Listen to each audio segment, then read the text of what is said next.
के जनजाति के लिए काम किया है, तो जनजाति की जाति के लिए भी हम लोग कहाँ से भाई, हम लोग विप्लव जब यहाँ कैसे पैदा हो गया? महाराज के पिताजी और पिताजी के पिताजी माना करता तो नहीं हो सकता था। मेरा जन्म इस भूमि में नहीं हो सकता था, आप मेरा जन्म इसमें हो गया बिकॉज ऑफ ट्रांस परिवार के कारण से। तो इस बात को सभी समय कम्युनिस्ट ने ना कहा, कम्युनिस्ट ना करता। मैं कम्युनिस्ट के ऊपर व्यक्ति को पर नाराज नहीं, मैं जितेंद्र चौधरी को पर नाराज नहीं हूँ, मैं भाजपा के ऊपर नाराज नहीं था। मैं नाराज हूँ उनके सोच के ऊपर, उनकी व्यवस्था के ऊपर, क्योंकि इस देश को और इस राज्य को, इस राज्य के जनता को लंबे समय उन्होंने राज किया, दिया किया। क्या बोल सकता जितेंद्र चौधरी जो हमने दिया? वो भी तो इस भूमि में जन्म लिया, जनजाति है, दिया क्या? मुझे एक पता, जितेंद्र चौधरी बाद में बोलता विप्लव देव तो शिशु है, छोटा बच्चा है। मैं तो बोलता मैं छोटा बच्चा ही हूँ, लेकिन बूढ़ा का आविष्कार हूँ, मैं बच्चा ही रहूंगा। आपके जैसे बूढ़ा होना नहीं चाहता हूँ, मैं बूढ़ा होना नहीं चाहता हूँ, मैं त्रिपुरा का ही बच्चा हूँ। यही मेरा नाम है, वही मेरा पहचान हो, ये मैं चाहता हूँ। और आपके मुंह से निकल गया, मैं आपको धन्यवाद देता हूँ। आप ऐसा बोलते रहिए, मुझे बच्चा बनाते रहिए, और आपका विनाश दोषी हो जाने वाले हैं। और इस बार का इलेक्शन निर्वाचन महाराज ने एक बार भी बोला नहीं, जो कृति देवी देववर्मा जी के लिए आप वोट दो, एक बार नहीं बोला क्या? नहीं बोला ना। जब नहीं बोला, सब मिलके हमारे बहन को, सब मिलके इतना वोट देंगे, बहन ने जिंदगी भर याद रखेंगे। तो हमारे भाई लोगों ने, हमारे बहन लोगों ने इतना वोट दिया मेरे को, दीदी को याद रहे। और वो वोट हमको ध्यान रखना पड़ेगा, वो वोट, क्योंकि अमित भाई शाह जी ने जो अकॉर्ड किया है और जो महाराज ने बहुत मेहनत किया उसमें, और उसमें जाके दीदी को लाया। और दोनों सीट में, एक सीट में तो इलेक्शन हो चुके हैं, मैं आ चुका हूं 19 को, फतेहपुर वोट हो गया, और अभी 26 को है, उसमें कमल निशान में, लोटस में छाप मारना है। तो उसी दिशा में हम लोगों को काम करना है। दीदी को हम जब वहां भेजेंगे, तब दीदी आप लोगों को जो कमियां अभी भी रह गई है, वो सब काम मैं दीदी से कराऊंगा, मैं और महाराज मिलके। और आज मैं गर्व करता हूँ, आज मैं गर्व करता हूँ, सीपीएम के समय यहाँ एक ईंट नहीं मिलता था, एक ब्रिक नहीं मिलता था। आज महाराज यह बिल्डिंग दिख रहा है मेरे सामने, क्या आपको अच्छा नहीं लग रहा है? ये हम लोगों ने मेहनत किया, काम किया है, उसका कारण है नरेंद्र भाई मोदी है, अमित भाई शाह है, महाराज है, मैं हूं। तब आपको यहाँ बिल्डिंग वॉल दिख रहा है, यहाँ ईंट नहीं मिलता। जो यहाँ के पुराने कोई नेता है, कोई व्यक्ति है, वो बता सकता है मुझे कि यहाँ एक जंगल में एक ईंट देखा पाता था कम्युनिस्ट के समय? एक ईंट नहीं मिलता था। आज एक से बाद एक घर मिल रहा है, बिल्डिंग मिल रहा है।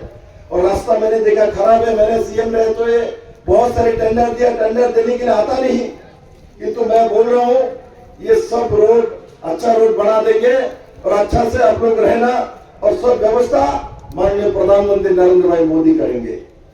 मोदी है तो आपको 23 साल के बाद आपको जाके अपना घर मिला, अपना मकान मिला, आपका भोटाधिकार मिला मेरे मित्रों। इसलिए उसको संभाल के रखना।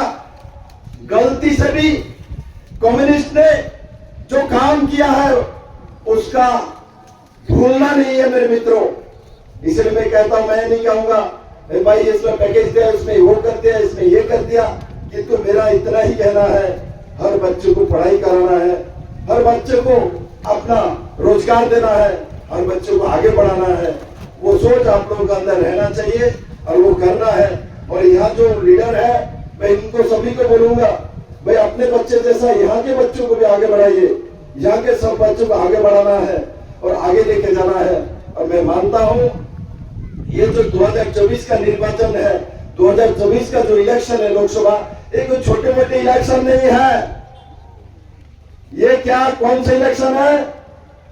ये नरेंद्र भाई मोदी को तीसरी बार प्रधानमंत्री बनना मतलब भारत के सभी जाति जनजातियों को एक ऊंचाई में लेके जाना। मेरे मित्रों, मैं बहुत ज्यादा डेटा नहीं बोलूंगा। मैं जानता हूं नरेंद्र मोदी जी ने जो नॉर्थ ईस्ट के लिए कितना बजट होता था और आज कितना बजट आता है, और कम्युनिस्ट के 10 साल में जब 40,000 करोड़ रुपए का बजट आता है त्रिपुरा में, और नरेंद्र मोदी के समय हमारे भारतीय जनता पार्टी के सरकार 10 साल में ये त्रिपुरा में 1 लाख करोड़ का पैसा केंद्र सरकार ने भेजा 10 साल में, 1 लाख करोड़। और कम्युनिस्ट के और यूपीए गवर्नमेंट के 10 साल में सिर्फ 40,000 करोड़ लेकर आया जितेंद्र चौधरी लोगों ने, मानिक सरकार लोगों ने। इसलिए मैं कहता हूं अभी जो कैंडिडेट आया है, मालूम नहीं है यह आया क्या नहीं आया, तो उनको पूछो। जो आपके पहले जो एमपी बनता था जितेंद्र चौधरी, मंत्री भी रहा है, उसने हमारे लिए क्या किया।